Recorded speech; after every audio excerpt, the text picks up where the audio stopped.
Et bonjour, cher développeur, j'aimerais aujourd'hui te parler de Statamic, qui est un CMS basé sur Laravel. En fait, j'en parlais sur LinkedIn au niveau de mes réseaux sociaux, et j'ai vu que pas mal de développeurs ne connaissent pas forcément ce très bon CMS basé sur cet incroyable framework qui est Laravel. Alors, dans cette playlist, je vais vous en parler un petit peu. D'abord, tout simplement, comme je vous l'ai dit, c'est un CMS qui est basé sur Laravel, donc c'est pas du code dégueulasse derrière, c'est du vrai code assez propre. Vous voyez, on est en version 6 actuellement. On a un CMS classique, on va gérer du contenu, gérer des fils de site, gérer des pages, navigation, footer, contact, tout ce qui va avec. Je vous ferai une petite démo juste après. Il y a quand même McDonald's qui bosse avec eux, c'est quand même pas non plus déconnant.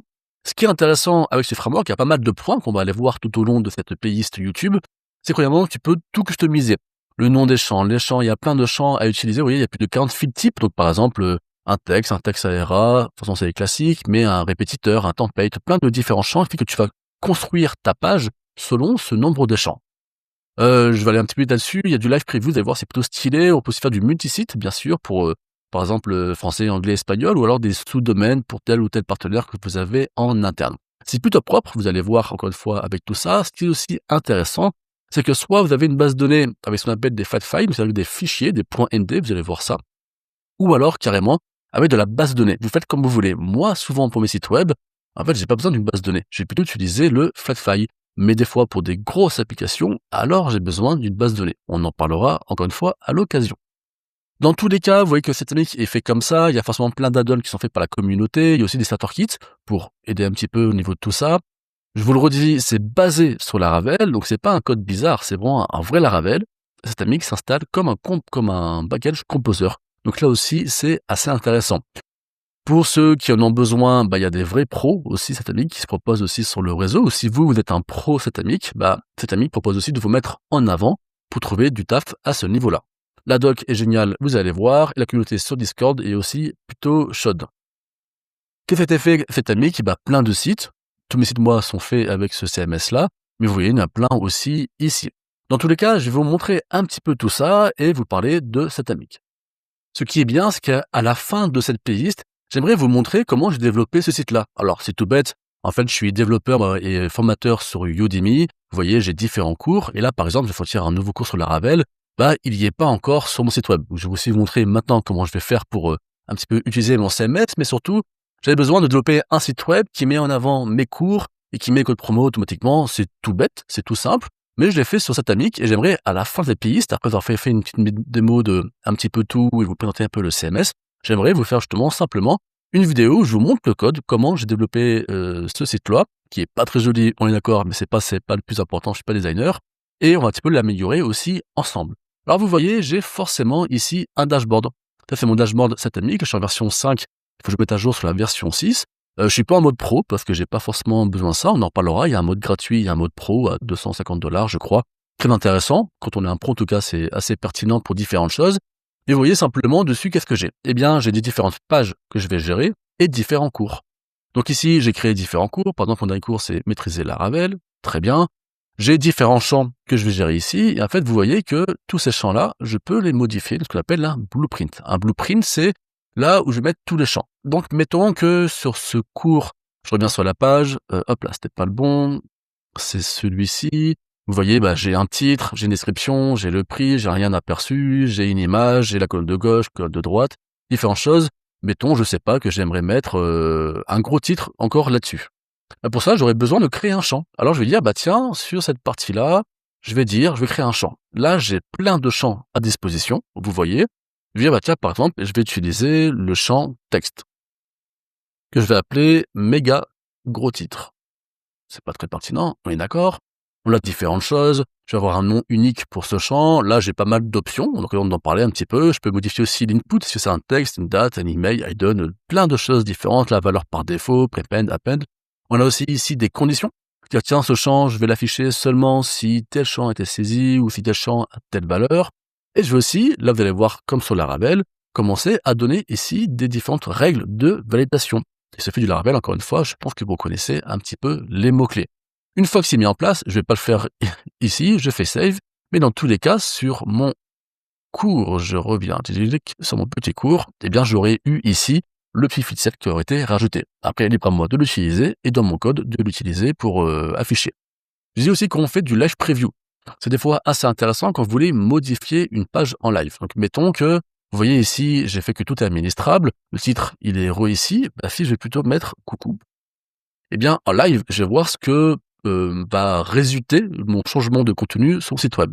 Si j'appuie sur enregistrer, bien évidemment, ça marchera et je vais pas le faire ici. Donc, bref, vous voyez, tout bêtement, j'ai créé plusieurs couches, ce qu'on appelle une collection. C'est une liste de données et j'ai créé plusieurs pages. Et en fait, dans mes pages, je vais réutiliser différentes choses. Par exemple, si je reviens encore une fois sur mon site web.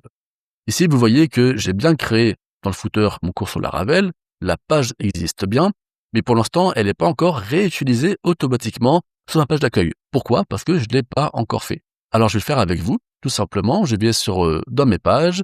Je vais trouver ma page d'accueil qui est celle-ci. J'ai différents champs que j'ai créés. Elle a aussi son propre blueprint, bien évidemment. Et puis ici, je fais quelque chose pour aller sélectionner automatiquement les cours. Et bien là, je vais dire que je veux maintenant rajouter le cours aussi sur Laravel. J'appuie sur Select. Cette fois-ci, je vais pouvoir enregistrer, je suis d'accord. Je vais même le mettre en premier, parce que c'est mon tout nouveau cours qui est sorti récemment.